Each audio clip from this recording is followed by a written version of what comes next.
días. Esto no es escenografía, sino que frío. Esta parte de la casa no tiene calefacción, así que hay que estar más abrigado. Bueno, seguimos queriendo que la palabra hable, que la palabra nos diga. Parece que ser oyentes, hay que estar atentos, hay que escuchar.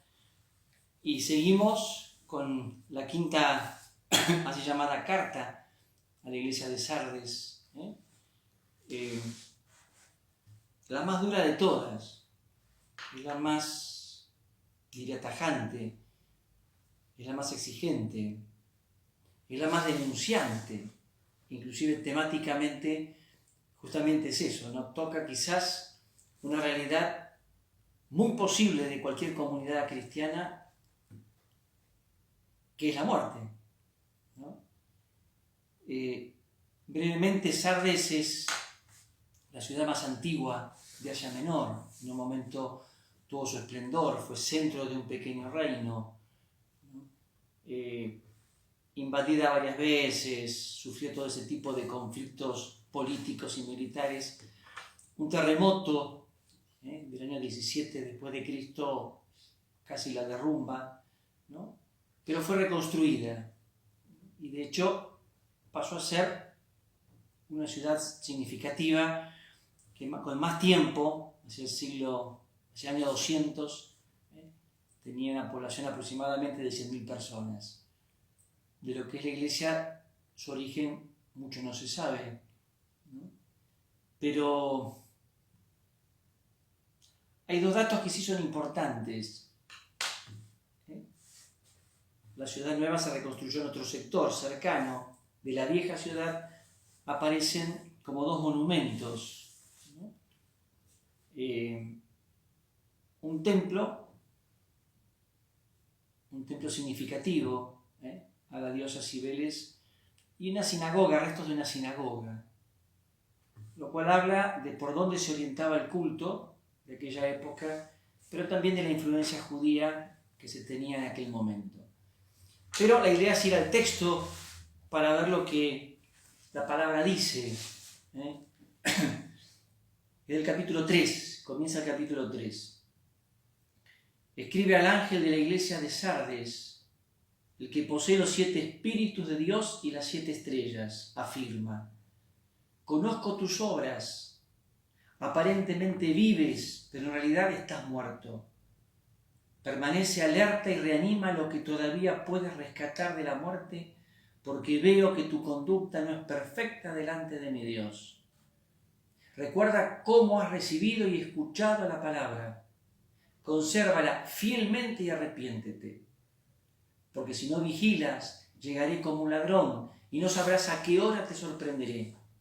Sin embargo, tienes todavía en Sardes algunas personas que no han manchado su ropa. Ellas me acompañarán vestidas de blanco porque lo han merecido. El vencedor recibirá una vestidura blanca. Nunca borraré su nombre del libro de la vida y confesaré su nombre delante de mi Padre y de sus ángeles. El que pueda entender, que entienda lo que el Espíritu dice a las iglesias. Es la más dura porque habla directamente quizás de una comunidad muerta. Vamos a tratar de ir encontrando por dónde va el autor presentando este problema de esta comunidad. Primero, las afirmaciones de Cristo, el que habla, el que posee los 7 espíritus, el que posee la plenitud del espíritu, el ungido, y las 7 estrellas. La totalidad de las iglesias. Es el Señor de la iglesia. Decir dueño evidentemente quedaría muy feo, pero es el Señor de la iglesia. Es aquel que le da sentido, es aquel que le da origen, es aquel que le presenta el estilo de vida, ¿no? Esto es importante porque justamente desde acá se va a entender esta posibilidad de estar muerto, de estar vivo. Por acá se va a perfilar por dónde convertirse o no. ¿Y qué dice? Conozco tus obras. Hay obras. Hay obras. Conozco tus obras, aparentemente vives, pero en realidad estás muerto. Esto, suelto así, quizás sería difícil de entender. Pero cuando uno empieza quizás a pensarlo en clave de la historia de la iglesia, de este presente, de otros textos, descubrimos que el planteo de fondo es muy profundo. Hay obras, es decir, es una comunidad eclesial que hace cosas, pero no producen vida. ¿Dónde está la característica? Porque veo que tu conducta no es perfecta delante de mi Dios. Hacer obras, hacer cosas, pero sin espíritu, sin sustancia, dicen algunos, sin contenido, sin presencia. Si quieren el lenguaje de Francisco del Papa, aquello que dijo casi al comienzo, es la iglesia autorreferencial, se llena de actividad, pero no está trasuntando, no está mostrando, no está transmitiendo la presencia de ese Dios vivo que transforma todo. Esto es muy rico, esto es muy desafiante, esto es muy difícil, porque el límite no siempre está. Hoy cuando terminaba de preparar esto, pensaba aquello de Pablo, ¿no? 1 Corintios 13. Aunque yo hablara todas las lenguas, conociera todas las profecías, entregara mi cuerpo a la llama, vendiera mis bienes para dar a los pobres, todas cosas, conociera las ciencias, ¿sí? Todas cosas que inicialmente son muy buenas. Y a cada una le iba agregando, si no tengo amor no sirve para nada. Evidentemente estamos entrando en un punto muy, muy medular. No es el hacer por el hacer. Se suele decir en filosofía que el obrar sigue al ser. No es la actividad por la actividad. Y esto no es hablar mal de la actividad, de la acción. Todo lo contrario. Pero es constatar de que puede haber un montón de acciones. Y acá cada uno piense lo que quiera, piense lo que le parezca. Pero hay un montón de ejemplos. Podemos armar comunidades muy planificadas, muy organizadas. Podemos tener un montón de expresiones religiosas. Puede haber un montón de acciones en favor de determinadas realidades. Pobreza, marginados. Eso solo, si no contiene y no transmite la presencia de un Dios, aunque no se lo nombre, de un Dios que transforma desde lo más profundo, que recrea desde lo más profundo, es aquello que iba a decir de Francisco, es la iglesia autorreferencial. Se mira a sí mismo, se piensa a sí mismo. Esta iglesia es muy fácil de manipular. Esta iglesia es muy fácil de ideologizar, del sector que sea, de la línea que sea, con un acento o con otro acento. Estás muerta. ¿Sí? No estás haciendo lo que tenés que hacer. No estás trabajando por el reino. Una pista de conversión, dará las mismas palabras. Recuerda cómo has recibido y escuchado la palabra. Otra vez, la palabra en el inicio de la fe. La palabra no es un librito. La palabra es Jesús. La palabra es el Dios que se revela. La palabra es la fuente inspiradora de un pensamiento nuevo y de un hacer nuevo. ¿Cómo se recibió? ¿Dónde nació la comunidad? ¿Hasta dónde esa palabra evangélica es capaz de darle un sentido totalmente nuevo? Repito, un pensar nuevo para un hacer nuevo. Consérvala fielmente. Esto tiene que ver con lo primero, no hay que tergiversar la palabra. Uno de los grandes problemas siempre va a ser el mismo. Parcializarla significa mirarla desde un solo sector. Entonces la vida cristiana es esto, solamente esto. No, la vida cristiana es la vida evangélica, es la vida teologal, Lo hemos dicho. Fe, esperanza y caridad. Pero una fe desde Jesús, una esperanza desde Jesús, una caridad desde Jesús.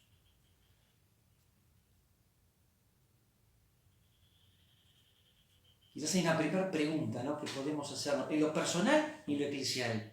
Yo, persona, yo parte de una comunidad, mi parroquia, la que fuese, ¿tiene vida? ¿Tiene vida?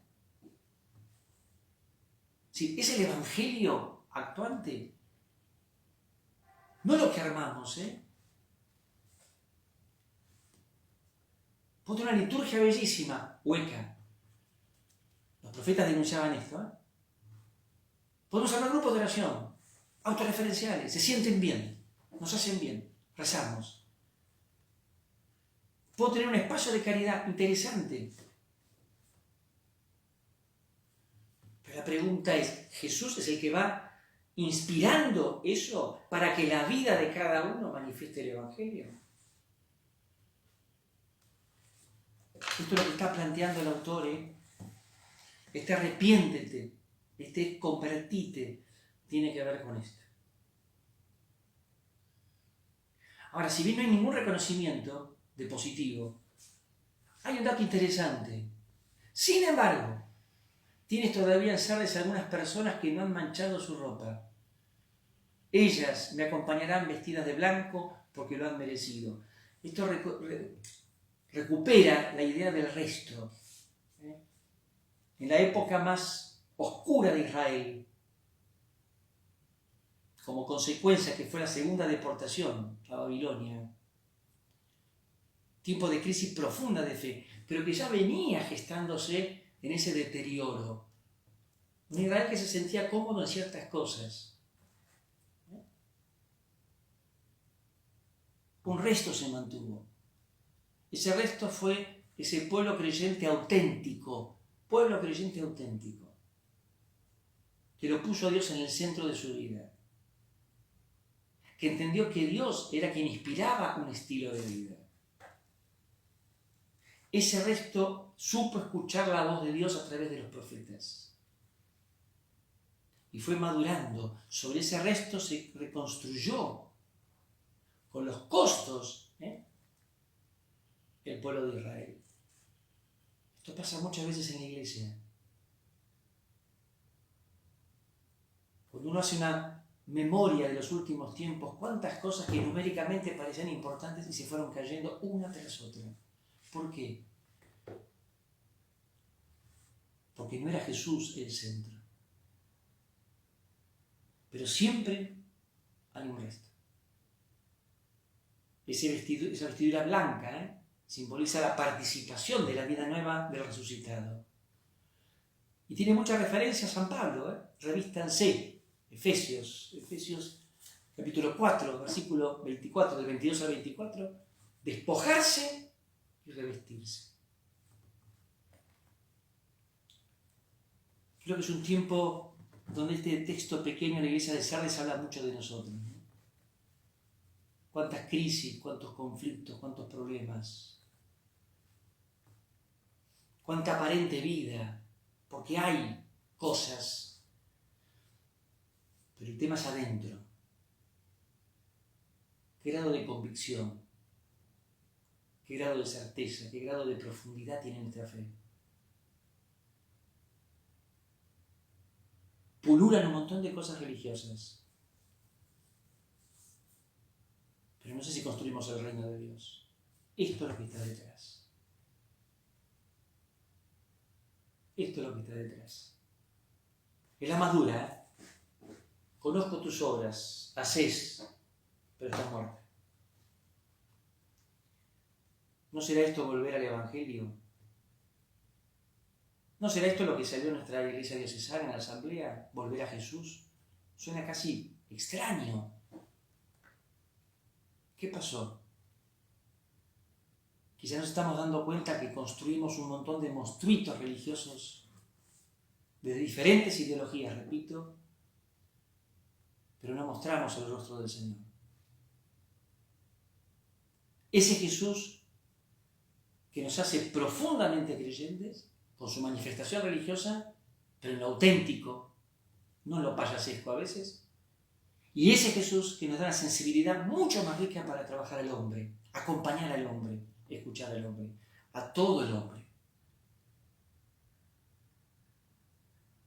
La Iglesia no responde a una ideología. La Iglesia vive del Evangelio. Nos vemos el martes. Les recuerdo, mañana empezamos la novena en directo, como salga. Voy a estar solito, así que a las 18 horas, 6 de la tarde, desde este viernes 22 hasta el sábado 30. Bueno, nos vemos.